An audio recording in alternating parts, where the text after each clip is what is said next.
Welcome here in studio as we get set for the eve before Pepsi North America Cup night. As Chad kind of alluded to at the top of the show, unfortunate news, obviously, getting word that Chantilly is going to be scratched going into tomorrow's Fan Hanover. But we always know that Nick Galucci, George Millar like to do what's right for the horse. But that's not going to lessen the excitement level for tomorrow night. Maybe just a little bit, but I think we still got a jam-packed card. But we still got to get through this 10-pack here tonight on this Friday evening. And who better yet to go through this action night packed of racing, or weekend action packed card of racing, than my co-host, the Hall of Famer, Randy Waples. Randy, the night before NA Cup, how you feeling? Don't they call this the penultimate card before the big one? Mm-hmm. Yeah, I'm pumped. I mean, that was some bad news today. Yeah, it was. No matter what. But I mean, the only thing good to take about it is actually a couple things I think you can take out of it. Number one, how good is she? If she can win the way that she's been winning and pacing sub 150 and lung power, it's the biggest thing in any kind of cardio sport that we have here, whatever. And her lung power is not at the right capacity right now. How good is she? Yeah. How good is she, Yeah. And that's one thing to take it. And the other thing to take it from it is like what you said, Nick and George, they're doing right by her. Mm-hmm. She's done right by them. They're doing right by her. And that means that the whole thing's going to come out, that it's going to do right by the business. Because at some point, we are going to see these two hook up. Yeah, and George spoke about it, that she just had some lung, an infection, and obviously a viral infection, mm-hmm. and some inflammatory or inflammation in her lungs. So obviously want to get that cleared. I had a chance to speak with Nick as well, and obviously he's obviously sad about the news because listen, he's a big fan of racing as well, and he wanted to see this matchup between Mickey and Minnie as well. The same way I'm sure Chris Ryder, Dexter Dunn, and James McDonald did. As fans, we would have loved to see it, right? That's not to say we don't know who was going to come out on top. I know we'd be rooting for the hometown favorite, Chantilly, but I'll tell you one thing, it would have been a heck of a battle. But as long as she can come back in tip-top shape and finish out the year strong, I'm sure they'll meet again. Yeah, oh yeah, for sure. I mean, we're only talking 3-year-olds. Yeah. They got their 4-year-old year to go. We watched Silver Label and Pro mm-hmm. Legal, battle it out for a while. Being one of the top mares in North America. So, she'll be back. And like I said, I think it's a really good thing that they're putting her ahead of anything else. You know what I mean? Because that's the way to be. And you know what it's like because you've driven plenty for Nick, and you know that he always likes to put his animals for the horses first, and that's just the beauty of it. Like, you don't even want to take a chance, especially when you've got a filly like Chantilly. You just don't want to take any chances. It's a bit of a kick about Galucci that a lot of people don't know unless you've drove for him. Mm. He wants to take on the best. Oh, yeah. There was times that I drove for him, and, I'd have a horse for him. I'd say, oh, wow, we're in kind of tough. And he's like, yeah, but that's what makes it so fun. Mm-hmm. He wants to take on the best. A lot of trainers would, they'd prefer just to go through and avoid this confrontation. Not him. He wants to take it on head on. Give him all the smoke. He wants it all. He loves it. He loves taking on the best. He does. I mean, he's got Changgang, George and Millar. They've got Changgang racing in the graduate over at the Meadowlands, and he's in Versatoff group, but I'm sure that Nick and George are really excited to see how he's going to stack up against some of those 4-year-old pacers as well. It's a deep division, but he's going to get a chance to. He's in Noel Daly's barn over at in Jersey, so he's going to get a chance to race against some good ones tonight. And I'm sure Nick and George are eager to see what he's going to do. I'm not 100% sure what he's in against. I'm sure it must be a tough bunch, but if they race him like with just a piece of a mile, he's as fast as anything, John. I mean, he can just light it up real quick. So, I mean, a lot of it's going to come down to drive, right? Yep, I completely agree there. But yeah, like you said, Nick, just so excited about everything that goes on in the sport, even horses outside of his barn. He's just a fan, right? He's just a huge fan, but and he's a damn good trainer. Oh, yes. And he obviously George Millard does a great job, runs a great operation. And just, it was nice that he even gave us a chance to even discuss a filly like this being or competing in the North America Cup, right? I'm sure that it's probably devastating for James not getting a chance to sit behind her tomorrow night, but he's still got plenty of power nevertheless, and we still got plenty of stars in action like we touched on, and it looks like it's going to be Mickey and Minnie versus everybody else now, right? Yeah, it seems like there's definitely the two free squares have now become one free square, Now, before we go a little bit further, can I ask you, because I had Chantilly on top. I did have Chantilly on top. Yeah, okay, there you go. So for me, it was mostly like when I try to tackle a pick 5 sequence, any pick 5 sequence, if it's a really a 2-horse affair, I try to take a stand on one of them. Right. Unless I'm going to key maybe a horse that's going to be 20-1, I don't need to get too cute. That horse is going to remove a lot of equity from that sequence and a lot of money. But in a case like Mickey and Minnie, you guess on one, half the money is going to come out on the other, right? I mean, that's the stand I was going to take on. That doesn't mean it was going to be a slam dunk. I just, all week I was talking about this. All week, everybody Who do you kept think saying, would have went off as favorite? I do think Chantilly. Yeah? Yeah, I think we would have seen Hometown money? Yeah, I think we James would have money? seen. I think we would have seen 4-5 and 6-5. Yeah. On each. That's what I think we would have seen. Interesting, The split. eh? Yeah. You know, but still, like when you think about it, even if it had have been that way, I mean, just to get 4-5 on Chantilly, that's not a bad deal. I tell you one thing, considering what she's been all throughout her career, tomorrow night was the night where you were going to get a good price on either filly, because I don't think you're going to get anywhere close to those numbers again unless they square up again, because they'll, kind of cancel each other out in that regard. But I mean, Chantilly's 1-9 every time she steps foot here. Yeah, and she was 2-5 last time, which I thought was a high number. I was expecting 1-9. Mickey was the overwhelming favorite. She was 1-9 as well, but she certainly raced the part, didn't she? Did she ever? Yeah. Yeah, again, still a really good card on tap tomorrow night. I know that you and Elisa will get a chance to kind of chop it up and go through all the races, but I tell you one thing, I love the overnights tomorrow too. Yeah, I think the one that I'm looking forward to, like other than, some of the bigger stake races, those are always nice. But the one that I'm really looking forward to is the Mohawk Gold Cup. Yeah, that's always a great race, yeah. If we have good weather with the field that they have put together, I could see a track record. Brew Hanover taking on Tougher Company tomorrow night. Dinjinsky and Brew Hanover right there. Irvin Hanover, Buckabet, Oakwood Arden returning if he can kind of, find his form from the effort we saw last week. It's a stacked field. Stacked field. We could say the same about a lot of races tomorrow night. Just plenty to look forward to. Obviously, this news was kind of, obviously a little bit sad, but still plenty of reason to be excited, Randy. Absolutely. Yeah, All for right. sure. So going to look at some other stats from, the past couple of days. We're going to look at yesterday's stats, I should say. Forget it's already Friday. This is a week just flying by. We're going to look at Thursday and kind of where everybody was at certain points in the mile, Randy. And as you could see, what were your thoughts here? Well, I'm telling you, like each time that we see this, John, there's becoming more numbers than 1 and 2. Mm-hmm. The first few times that the production crew was putting this up, it was always first or second at the 3/4 pole. But now in the last few weeks, we're starting to see a lot more fourths. Now we're starting to see 5s and 6s and a couple of 4s in there, a third down on the bottom. But I think a lot of that simply is just due to the fact that they have this track so good right now. Yep.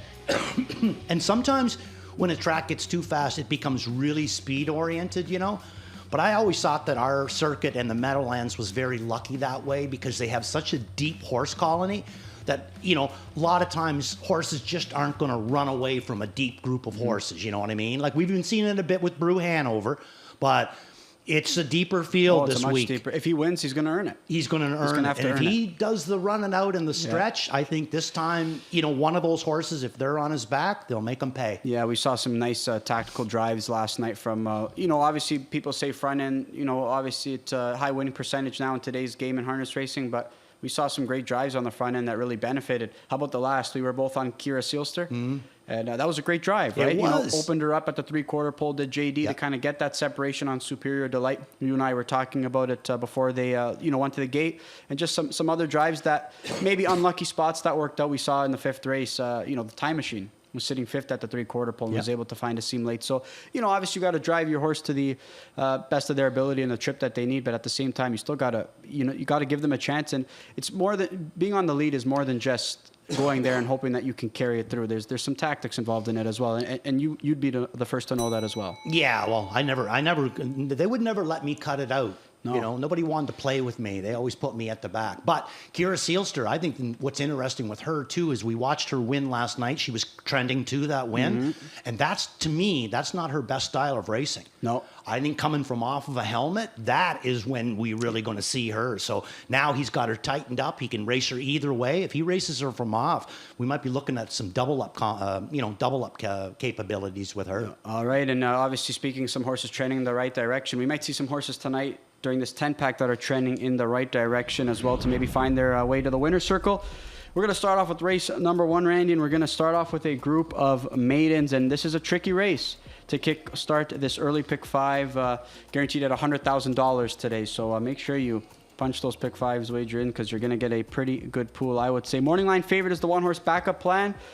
I'm curious to see what kind of support she's going to, I should say, she's the current favorite as well. I'm surprised to see where she's going to go off come post time, Randy, and I'm curious to see what kind of effort we're going to see from him as well. Well, I think that we're going to see a good effort from him, and I got him up on top as well. You know what I mean? I'm going to go that route. I think a couple of times tonight we're going to see opportunities where Louis and James had just recently qualified a horse, and because they're not there, somebody's picking up a really live drive. Well, in this case, I think it's Dougie. Louis qualified this guy in his last start, here at Woodbine, May the 16th. And it's a good qualifier. Hasn't done a whole lot since then. And that's what kind of makes me think that Dave's probably got a decent kind of a training mile into this guy. And he's going to be ready to go first asking. So he's going to be my top pick in here. I mean, DA Super Glow, I got him in for second. He could be a little bit tough because he's had a few starts under him, had 5 starts last year, 1 start so far this year, and comes out of a good stable and that. So he, to me, is going to be my biggest competition. But this backup plan, I just like the way that he's striding. I find that, I'm sure the same as you, I find that Louis and James, if they're winning qualifiers, there's a whole lot left in there. If they're going to win a qualifier, there's all kinds in there. He raced him the way that he did, and I think that he knew, that this guy was ready for a big effort. Obviously, I don't mind the one qualifier per se. I know he had one over in the States, but I don't mind the one qualifier. I just wish we didn't see a month off in between from that one qualifier. But to your point, I mean, you would probably know more of, the way Dave kind of operates his, his stable. That, like you said, he's likely not going to bring this horse in, without a trading mile into him. So, but we're still going to have to see how fit he is coming into tonight, especially being his first start. He draws the rail as well. There's a lot of factors to consider going into this opener. See, that's what makes me think, though, that he has come up with a pretty good mile, because I just don't see him putting him into go on that week of a rotation. You know what I mean? Unless he's got some work into him between, and he's like, oh no, he's good to go. Let's just throw him into race. I'm curious to see how he's going to fare on that opening turn. I got a chance to, just before we went on air, I got a chance to see him out, warming up, and Dave kind of went with him on that opening first turn, and it put in some steps there. Ooh. So maybe just a little too fast, maybe just a little bit green. It's his first start, right? So I'm curious to see how he's going to handle that first turn, how he's going to handle operating from the rail. But he's got a good driver behind him who's, he's going to give them a chance, Randy. Yeah, for sure. That Dougie's going to do the best that they can. And I mean, I know that it's going to be his first lifetime start, but, he's a 3-year-old. He's a better than Cheddar. Like I said, he's been obviously trained down south of the border, qualified at Pinehurst on April the 10th.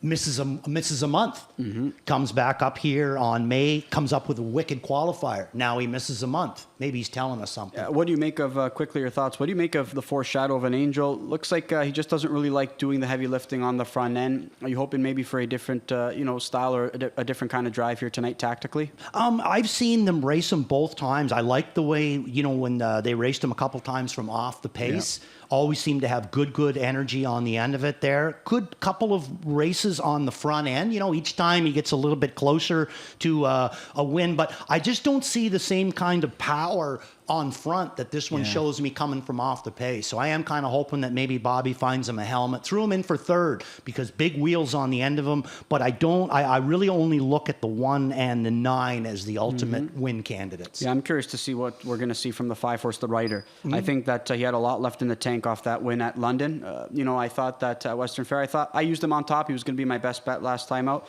I'm not going to key him tonight, but he's one that I think is sitting on a big effort. I think this is a really live drive that Travis Henry's going to pick up here this evening. Interesting lines, right? Yep. So he's 4 years old, had 1 start as a 3-year-old win, and then now 1 start as a 4-year-old and win that one too. So literally, I think he's almost undefeated so far, but has only had 2 lifetime starts into his 4-year-old year. Got a chance to talk to Daryl Thiessen last night here as well, and obviously not getting a chance to pick up the drive, but he has sat behind him last time out in that winning effort. He said that they were always high on this guy, but obviously just couldn't really piece it together. Had to deal with some soundness issues, so that's why we only see 2 starts in 4 years.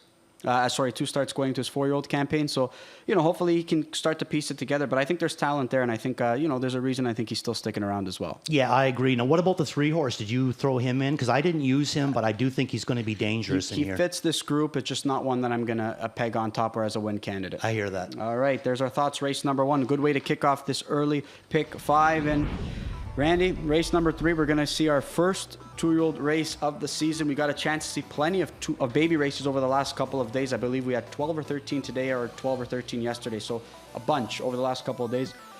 I was surprised to see a 2-year-old race carded already, despite with only just the one qualifier under their belt. I think that's what makes this race kind of tricky. So before we get into who your top selection is, when you're looking at a race like this, are you mostly picking a horse based on which connections you feel like have them ready to go first asking, or which drivers will race them ready to go at first asking, or a little bit of both? I think a little bit of both, and post position. Yep. That's another thing too. I don't know if I would be, obviously Laney Blue on the inside is going to take a lot of looks. I got him in for second, but the rail. Rail first start, as a 2-year-old filly. So, little bit tentative that way. So I went to check me out. Okay. This is where I'm going to go. Blake McIntosh always has his babies ready to go. And again, going back to what I was talking about before, I just find that James hides a lot of horses. We both know that, John. In the morning, he never does anything more than what he has to do. So watching this replay, a couple of things I took away from it there. I think that she's a real nice looking filly. She's not overly big, certainly isn't small, and has a nice way of going. And look at the body language on James here. Now, she's going to come 27 flat on the end of it. He gives one little tap with the wheel disc there, and at this point, not again at all. He's just letting her get up on these horses' back. Now moves the whip up again. I like the way that she finished this race, and she's going to pick up Tyler Borth tonight, middle of the gate draw with the 5-hole. So that's going to be the route that I'm going to go. But throwing Laney Blue in on the bottom, coming out of that amazing Captain Treacherous and the family of Pleasant Beauty and so forth that we see the McNairs come up with so many times. But this one's going to be Rod Boyd and Doug McNair. So interesting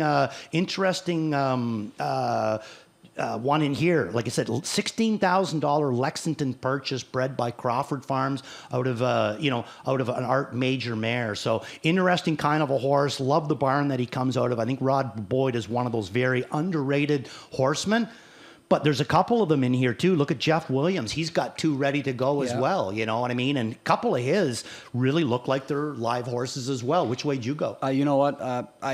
We submitted our picks a few days ago, and I made Laney Blue my best bet tonight. I think I probably went out on a limb a little bit because ideally I should probably want to see a start first or maybe a second qualifier. I think there's some ability there. Oh, yes. Now that I'm thinking about it coming into tonight, rail draw to work with, obviously the inexperience. How is she going to handle so many factors? And what worries me sometimes, though, Randy, is we know that in these 2-year-old races, especially first time out, we might get some pretty soft middle halves. Yeah. So I think it's most likely going to favor horses who are going to be close to the front. I just don't know what kind of trip Laney Blue is going to get. If they mix it up some, I do think that there's a chance that she could pick them off on the end of it, as what we've seen from her morning prep. But Doug McNair joined the team of Primetime Racing when they did do those that stream for the baby races, the first or second. I can't remember if it was the first or second one that they did, but he joined them and he said the one that stood out to him the most that morning was this filly right here. So, I mean, that's some high praise by him. And he obviously went to this filly over Regal White Sox. He had a chance of, to drive both Rod Boyd trainees. But you touched on the Jeff Williams filly, the all bets off one, a bet's a bet. I like the way she qualified in the morning as well. Yeah, I agree. I thought that she also went really good. He's going to use Scotty Young. Yep. And big last quarter for this one, too, 27 flat. What's kind of interesting, too, John, is the 1 and the 2, both coming out of the Rod Boyd camp. Doug McNair goes with both of them. Both of them show really, really nice efforts, but yet Dougie sides with Laney Blue. Yeah, I think I liked what I saw a little bit more from Laney Blue as well, so I think I'm in agreement with Dougie, but we'll never know until they hit the racetrack. Dougie. Ooh, that's a brave word. It's very brave, it is. Not often we're in agreement together, so there you go. We're going to move on to race number 4. We're going to go to a field of 9 here. A pretty competitive betting race here to kick off the pick 6. We saw a pool shot get taken down, Randy, off carryover last night, so congratulations to whoever took down that pool of over $18,000. Morning line favorite, the 6-horse Artie's Money. We know that she's got ability. Is she going to behave herself tonight, Randy? What say you? I say that all systems should be go. Okay. I'm going to put her up on top. We're going to show the replay, John. We're not going to show you the last one, obviously. She just went to the gate, in my opinion, in a really bad mood. I've never seen her be so angry, you know what I mean? She just wasn't herself. So let's look at May the 10th, where she sets a new lifetime mark. mile in 1:50.3, and that's basically why I'm going to pop her up on top here, John. I'm a big fan of Oh, a Legend, big fan of the one that I got in for third, Wicked and Single, but, you know, she's a 3-year-old that's getting ready again for stake drives. Don't know how serious Jonathan's going to want to be with her. Oh, a Legend, you know, coming back off of a qualifier, a little bit of missed time, but a lot of talent.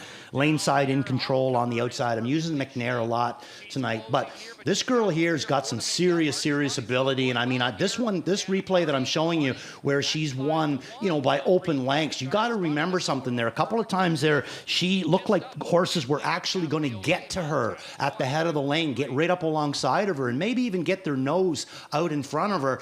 And every single time she's found a different gear, battled back on, and absolutely moved away from them on the end. This is the first time that I've seen her just win by open lengths, you know. And then the next start, like I said, as soon as she come on the track, she was just a different horse, very angry and, you know, just upset. You know, it could have been some, you know, some female things going on. We were going hot, cold in the weather then, you know, maybe it was kind of playing with her a little bit. But I think that with Paul Court is going to have her good to go in here. We've seen her win this class in 50 and change before. I think she can come back from the 6 hole with another big effort. How say you? Yeah, you know, I did go with her on top, and I think that she's got rebound potential here. You know what? That first start that she showed here with driver Doug McNair from the rail, she got away in a bad spot, and she just paced a wicked back half, and she showed that she was primed for a good effort the following week. You know, I got a chance to talk to Paul Court before her debut, and, you know, it looked like that this mare was kind of, you know, her behind was kind of you know, pushing on the side of the bike a little bit. And she just and Paul was telling me she's a tough filly to go and push out of the gate real quick. So Doug had the rail to work with, and he never got in a good spot. But, you know, she seems to be getting more comfortable. You know, we didn't see what happened early on in that mile, though. But, you know, Jody did push her out of there, got her away in a good spot, and removed. I thought that was a really, you know, sometimes you just got to give a mare confidence. You know, maybe she was tricky to handle from the rail. Jody went in there with kind of a clear mindset off a winning mile and said, you know, I'm going to be a little bit more aggressive, and I think it really panned out for him in that spot. And I'm hoping he does the same here from a middle of the gate draw. I agree, too. And I think she's coming in here also with a huge advantage, the fact that she's 5 years old. A lot of the ones that she's competing against are 3- and 4-year-olds, you know what I mean? And I think he gives her a big advantage. Yeah, I'm curious to see what Oh Legend's going to do tonight as well. That's one that I've got a big circle around to see. Okay, there's our thoughts in race 4, which kicks off the pick 6, I should say. And we're going to go to race 5 next, and this is the last leg of the early pick 5. We've got another group of maidens here. The 3-1 morning line favorite is going to be the 5-horse Whole Lotta Rosie, making her second start of the year. I found this race to be a tricky one, Randy. I'm curious to hear where you went. I went My Gelato. Okay. You know, I went right to the inside. She's 3-year-old Big Jim filly. You know, I like the way that she's been racing at different times. Different times she shows me big talent. Yep. Then other times it just seems like she throws in a stinker here and again. But they took her up to Georgian in her last start, sent her down the road. She was an easy winner there in 55. I think she needed the confidence, and I think that she needed to be kind of blowing out. She's a big filly, big Jim filly there, and I think that once in a while big horses need to be, you know, pressured a little bit up on top, blow them out a little bit, get the lungs full of air and make them a little bit stronger. So I'm going to go with her in here. She's going to come right back to a maiden, you know, so I think that gives her a little bit of an advantage in here. But the replay that we're going to show on this one, because I think that this one could come up with a dangerous effort, is the 8-hole in here. Okay. Park Avenue Janet. Again, going back to McNair tonight. Either I'm going to have a bad night or Dougie's going to have a good night.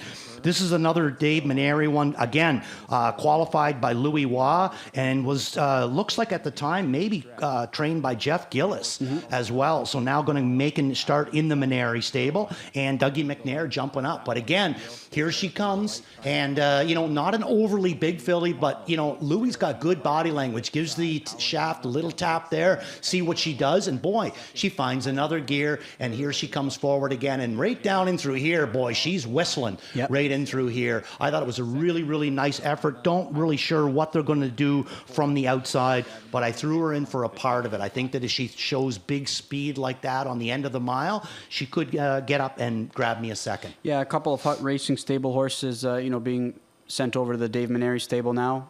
And I'm curious to see what kind of debuts we're going to see from both of them. Again, just wish we didn't see that time in between. Nice qualifying effort there. Outside draw to work with, start number 1 of your career. She's a bit of a wild card, so I'm not sure what to expect here, but I do agree with you. That lone qualifying prep, a really good one. Louis showed a lot of life at the end of her mile, so this is one that I'm curious to monitor going into next start. Did you use the 2? I actually put her on top. Yeah, I kind of thought you would. I thought I maybe went a little bit light on her after, I got looking at it and that, but, it is what it is. Yeah, I right? think... Let her beat me. No, and I think that obviously she got a little bit steppy last time out, but maybe if she put it together, she would have... you got the job done, but you never know. My Gelato, though, I love that confidence-boosting mile at Georgian Downs. I think that's exactly what she needed. All right, we're going to move on to race number 10 here. This is going to be the last race of the night, Randy, so we've got a 10-pack this evening, and then we can get ready for a jam-packed Saturday night. This is a nice group here in this pop-up series. We touched on Job Hunter last night. She could have been racing in that 20,000 claimer last night. Destacour says I'm going to put her in this pop-up here, and it is going to be a little bit of a step up. I'm curious to see how she fits, but that barn is just razor sharp right now, and I think one that merits a lot of respect here. Which way did you go, though? I went to 7. Okay. A few choice words. I really like the way she's been racing for Blake McIntosh, and we're going to show you the replay from May the 16th. Now, May the 23rd, she comes up with an okay kind of an effort, but she tried to chop there. It just didn't really work for her. Took a little bit of a shuffle the third quarter, and 26-3 didn't really seem to be her liking, but an overall mile of 52 flat, so that was okay. And then she goes down to London in her last start, raced at the Forest City in against just a real tough bunch, had an outside post to work from. So I thought Dubé did about as good with her as he could. She went off at 45-1, but May the 16th, let's take a look at this one. Again, Jody, he's going to be driving her tonight. He was driving her this night. In against Shoot the Whiskey. I think if you threw Shoot the Whiskey in this bunch, she's going to take a lot of plays, and she's not going to be able to get or beat Shoot the Whiskey. You can see her coming on the outside with Travis Cullen, but she is going to get by the one that was up top, the one that she could see, now the one that's going to come up into her rear view mirror, nails her right on the wire. But I think that it was a good effort all along, and, I thought she'd come back with an okay kind of an effort.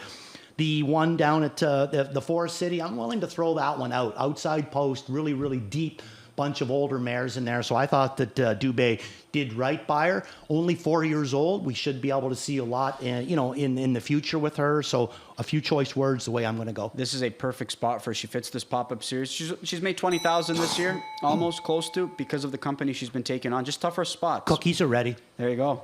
Time for a commercial break, I think. Is that what that is? I think that's what it is. So we'll be back here to talk about some more stuff going on to tomorrow, and we'll talk about the races tonight.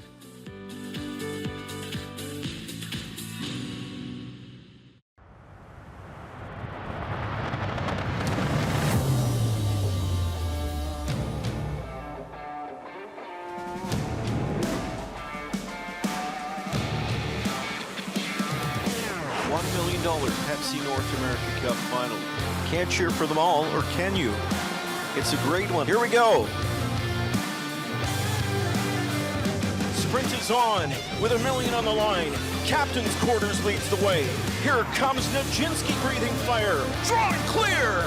Nijinsky hauls home the Pepsi North America Cup in 1:48.1, a perfect second over Tripp, and Rob parlays it into $1 million score.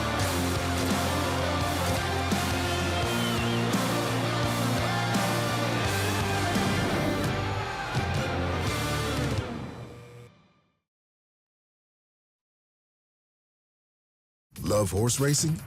HPIBet.com is Canada's leader in online horse betting. Access thousands of live races from hundreds of tracks worldwide instantly. Enjoy the most advanced betting tools like AI Smart Picks and exclusive cashback rewards you won't get anywhere else. Join today and get up to $100 in free bets. Get the ultimate horse betting experience with HPIBet.com. We're back, and a quick little break there, and as you saw that commercial, Randy, the NA Cup commercials, every time I see it I get more and more excited about tomorrow night. And as we can see on screen here, a free ball cap giveaway.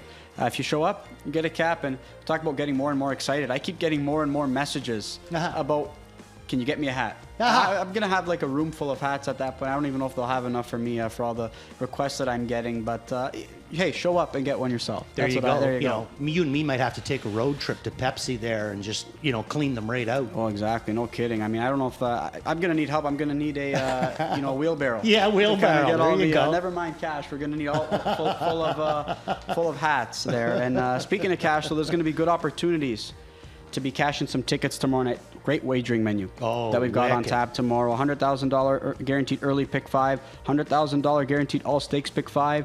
Got the jackpot high 5 mandatory payout, and again the pick 6 is going to be a mandatory payout, so there's no carryover opportunities. It's going to get paid out tomorrow night. That starts in race 6. So the wagering, the weight structured a little bit different tomorrow. Race 6 is the pick 6, not the pick 5, and the all stakes pick 5 in race number 7. But jackpot high 5. It's going to be a great wagering opportunity as well. But you and I are going to be talking some pick 5 action as well, because we've got some tickets to give out in a bit. But we've also got so much to look forward to, Randy. Aside from the wagering menu, some network coverage on Game Plus as well there, starting at 10 p.m. there. You can showcase some of the sport's brightest stars and some great racing that we've got on tap here at Woodbine Mohawk Park. I believe it'll be Greg and Mark, co-hosting the event. So it's going to be a lot of fun. And again, the more exposure we can get of our sport, I think the better. That and yeah, I just really, really hope that this all works to the guy that's kind of behind it all, and that's Curtis McDonald. Yes. He deserves it. The kid's a genius, does a great job, tries to surround himself with, the best talent or whatever, and just does a great job. With any production he does. He does. But we're just lucky that he's a part of harness racing as well, right? Exactly. So just a great job by them and the team as well. Anytime they, partake or get involved in anything. And I'm looking forward to see how it all kind of shakes out tomorrow night as well. I'm still I'll be saying, watching it. you're in Standardbred Canada. I'm putting my vote out there. Cam Fella Award should be going to Gail and Fred McDonald. There you go. Because boy, did they ever give us some good offspring. Get the discussion going. No kidding. We talk about pedigree and confirmation Yes. mistakes, but they got all of the above. Those We do. McDonald's. They do. All right. Well, we talked about the wagering menu, and Randy, you did not submit an all stakes pick 5 yesterday, but you've got one ready for us here this evening, and you went 3 singles and an all button. Take us through your ticket tomorrow night. Well, on the Armbro Flight. Oh, look at that. A single there. You're going all in on. I like it. Yeah. Okay. So the Armbro Flight, I'm pretty sure that's Drawn Impression. Yes. I went there on her. The Mohawk Gold Cup is going to be Nijinsky. Okay. In the Good Times, I can't exactly remember the 3, 4, and 5. In the Fan Hanover, that's going to be Monty Mickey. And Randy Auld, the North American Cup. Now, I do like, I'm going to say right now, I'm leaning towards Light Up the World. But it's a really deep bunch, and there's a lot of those real good ones have a middle of the gate draw. It could be some interesting fireworks. I'm hoping if, for Randy's sake or whatever, or anybody that plays this ticket along with me, that somebody jumps up at a price. And you want to know who I think could potentially jump up at a price, Who's John? that? Madden Oaks. Madden Oaks, yes. From the 10 hole. He could also shake the race up a little bit from the Yes. outside, or he could try to take a more wait-and-see approach. So it must be, I don't even want to be in that position to be a driver to kind of think about. I'm having a tough time handicapping the race alone, thinking about how the trip scenario is going to work out. But I think it's a lot tougher for those guys who have to sit behind those horses and figure it out as well. So you, Pepsi North American Cup, 4 and 5. So you left out Captain Optimistic. I did, and that might have been, that was tough for me. But I'll bet it was tough. Yeah, it was tough. He raced super. And ultimately, I went to those 2 horses. I think that those 2 were really sharp as well. And I'm going to go all in. So who did you single in the Gold Cup? Oakwood Arden. Oh, I'm going to hope nice. that there's enough speed and take a stand on that one. I tell you one thing though, Drawn Impression, I found that to be a tough race, the Me Armbro too. Flight. Yeah. And you're going all in on her. So. Yeah, but you know why? I like the post she got. Oh, really? I think that he can race her from off if he wants to, and we've talked about that before. I honestly think her best miles is off a helmet, Drawn Impression. I think we've seen versatility Yes. from her, but again, I think there's so many mares that are going to be leaving out of there. And she might benefit from all the action, developing in front of her. If she lets it develop, I think it could work out. The Good Times, you left out landing on time. Was that tough for you?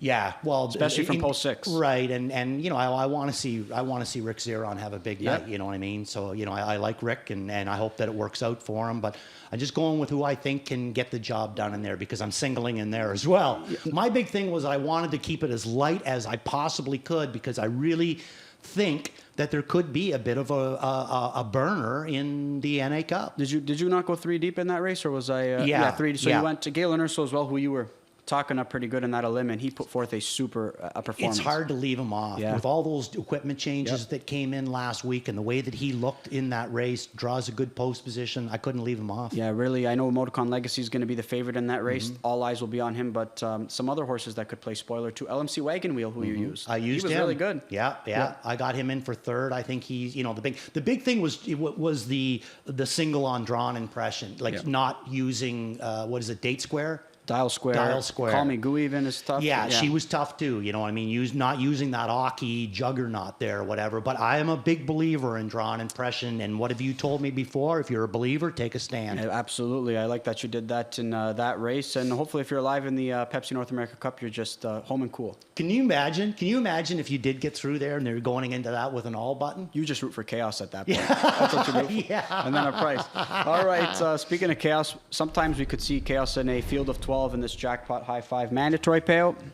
Morning line favorite, Dragon on the Beach. Randy, did you go that direction there tomorrow night? He's going to be a single on top. Yeah, okay. Yeah. I think that he really, really looks good in it. I know once in a while, maybe he doesn't show up the way that we want him to, but it's been a while since he's faced a field of horses like this. This is a lot softer company than when he's taken on, right? So I agree with you there. But again, we talked about it yesterday. Sometimes you don't know which one shows up. That's it. Yeah. That's it. And I mean, hey, Larry Carr is the type of horse, we've seen it before. If he gets on a speed mission, he can run away from this field. So we've seen him do that. A lot of speed possibilities. I'd expect B. Stoney maybe to be aggressively handled. Howmack Victor, I think, is going to be wanting to go out of there. I think the biggest wild card there, I put him on top, but I say wild card is order one to go. We see him race from off the pace. Jason Bartlett aboard with the rail draw. Jason Bartlett's got an aggressive nature. Rail draw to work with. I think he could shake this race up a little bit and kind of push out of there with some conviction. The other thing too, with order one to go, I think you need to be kind of a little bit of a special driver to get him. He'll come out and he just kind of needs to get warmed out of it. He doesn't really look good. That's not going to bother Bartlett in the least. No. In the least, it will not bother this guy. You know what I mean? So I think that he looks at. This is one of the first times in a mandatory that I didn't use either of the trailers. You know what? You always like to use one of them. Always use one. I thought you would have used HP List Shadow for sure. He was the one that I wanted to, but I kind of like the ones that were up on the gate. Yeah, I don't blame you there. I think a nice wagering opportunity there. There more guaranteed action here, and we've got some guaranteed action tonight. $100,000 guaranteed early pick 5. A little bit of gift giving, or like kind of boosting the stakes a little bit here this evening. And there's my look at my early pick 5 ticket. I'm gonna one single in race number 3, Laney Blue. Probably if I had to do a do-over, Randy, I think I might try and use a few more in there given the rail draw. But 3 deep to start, 3 deep in race 2. Key Laney Blue, and I'm going to go 2 by 2 to close it out. Stone Sawyer, though, one that I'm intrigued with tonight in race number 5. I thought, she raced great. I think she's got a great draw to work with, but that's a really tough race to close out the early pick 5. Yeah, I actually had more difficulty with the third race because it's all 2-year-olds and it scares me a little bit. So I went a little different again. I singled backup plan in the first, so I went a little bit scary there. Then went 2, 4, 5 in the second racer in a field of 7, so kind of got good coverage. And the race 3, this 2-year-old race, I went the all button on that one. Race 4, I'm going to single Artie's Money. I think that's logical. And then race 5, I'm going to single My Gelato. That's a I know she's taking some play on the morning line, but that's a ballsy single there because it's going to, so you're taking a stand there too. My big thing is, what did that Mile and Georgian do? Yeah. Did it break her loose? How many times did we see her covered up with Trouble Trip? Looked like she had some pace. Right. And then we've seen her, find a seam the week after. She didn't have much. Just playing possum. This one could be, I think you're right. I think that mile could do her some good. Doug Henwood, no singles for him. He's going to go 2 by 2 by 2 by 2 or 2 by 2 by 2 by 2 by 3. So no singles for Doug Henwood. So we got a little bit of a different approach here in the pick 5. I like that you went deep in the 2-year-old race. Yeah, I think it's, One 2-year-olds, who qualifier. knows? Yeah, like you said, maybe it'll be chaos. Yes, they all have one qualifier. That's right. We haven't seen any of them race. I think if there's a data spread, it's today here. All right, we talked about what we thought on some of those races, and we're going to hear some of your thoughts on your plays of the night. You're up, Mr. Hall of Famer. Okay, race number 3, it's all going to start off in there with me, and that's going to be the Beat the Fave, and that's going to be TH Check Me Out for McIntosh and Tyler Borth. All in's going to be Artie's Money in race 4, Worth a Look, race 7. Cause I'm Special in the middle of the gate for Team McNair. 10-1 morning line. Could I be lucky? Is that lucky, John? Yeah, I wasn't sure. I think you were going to get a little bit lower than that, especially with Dougie's Choice. Yeah, that's kind of what's scaring me. And then Waples Watch, a few choice words in race 10. You're going to have to stick around for that one. I like it. All right, we're going to look at my plays of the night. Back for more. I like that My Happy Place is coming back here, to the Campbellville Oval. I thought she's put forth some good efforts here in the past, hoping that she can replicate a similar performance. My best bet, Lady Blue. We'll see. We'll see what kind of trip she can work out here. I think she's got ability. Worth a Look. got Sexy Scars. I think that was a sneaky good effort over at the Meadowlands. You know, she had pace in behind horses. Might be a tougher spot, but one that I'm intrigued to see here. My spot play, going to ride the Destacour train. Job Hunter. I know this might be a step up for her, but I loved what I saw from her last time out. I think she's ready for a bigger effort here tonight. Definitely big, powerful, and got the talent. She does. Some other plays from our resident handicappers here as we get a look at their plays. Doug Henwood, Ghislaine Piquet, and Garnet Barnsdale. All right, Randy, let's get through this 10-pack here tonight. I'm looking forward to it, and then showtime tomorrow. Sounds good, man. I mean, we're ready. Oh, we're ready. We are ready. We're always ready. Yes.